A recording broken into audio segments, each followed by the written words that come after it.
In the far reaches of our solar system, where sunlight glows faint and silver, floats a moon called Europa. Europa is not like Earth. Its sky is black and dotted with stars, and its surface is covered in thick, ancient ice. But beneath that ice, beneath miles of frozen silence, flows an ocean. An entire sea, untouched by time. Nestled deep in that ocean, protected by shimmering glass domes, lived a quiet city named Luma. Luma was a city of scientists, poets, and dreamkeepers, people who had traveled far from Earth not for riches or war, but for something softer, something older, to protect the last dreams of humankind. In that city lived a girl named Nova. Nova was 11. She had never seen the blue sky of Earth or felt the sun on her skin.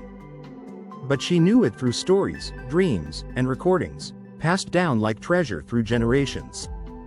Her favorite dreams were the ones stored in crystal vials in the dream vault. One held the memory of a child flying a kite on a hill.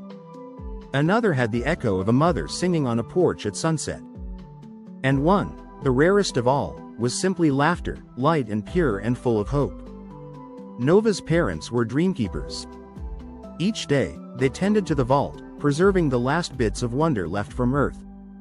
But lately, the vault had gone quiet. The dreams, once bright and humming, were fading.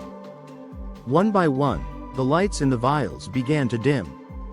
Even the people of Luma stopped sharing stories. They worked, they ate, they slept. But they no longer dreamed. And as Nova watched the last vial flicker, she felt something deep inside her, a quiet spark.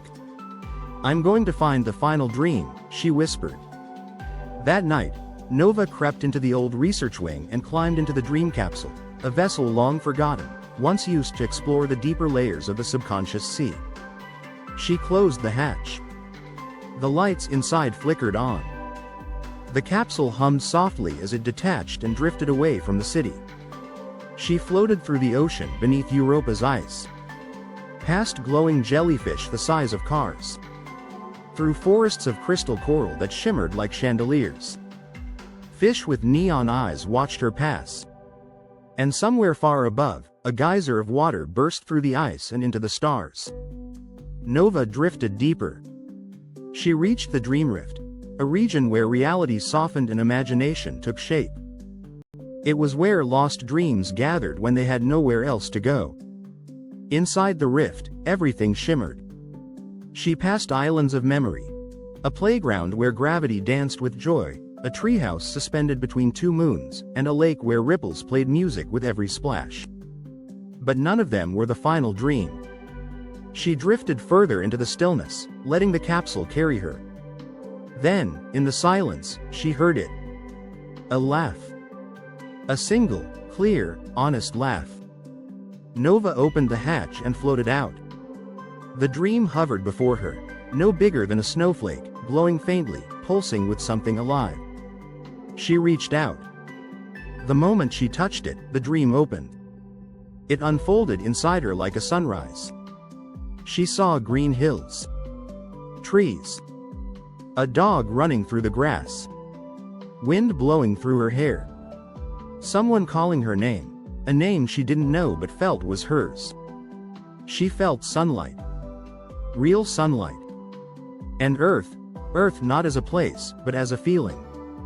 Warmth, home, belonging. Tears filled her eyes. The dream grew brighter, swirling around her, filling her with joy and weightlessness. She gathered it gently in her hands and returned to the capsule. When Nova arrived back in Luma, the city was still. The lights were dim. The people quiet. She carried the final dream to the dream vault and poured it into the reservoir. At first, nothing happened. Then, slowly, the lights returned. The vials began to glow, one by one. Laughter echoed faintly from the walls. Music returned to the streets. Children smiled in their sleep. People began to dream again. Stories flowed, memories awakened. Wonder bloomed.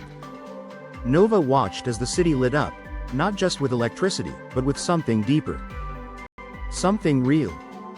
And as she lay in bed that night, her eyes growing heavy, She whispered a promise to herself. The dreams would never fade again. Because now she knew. The stars remember.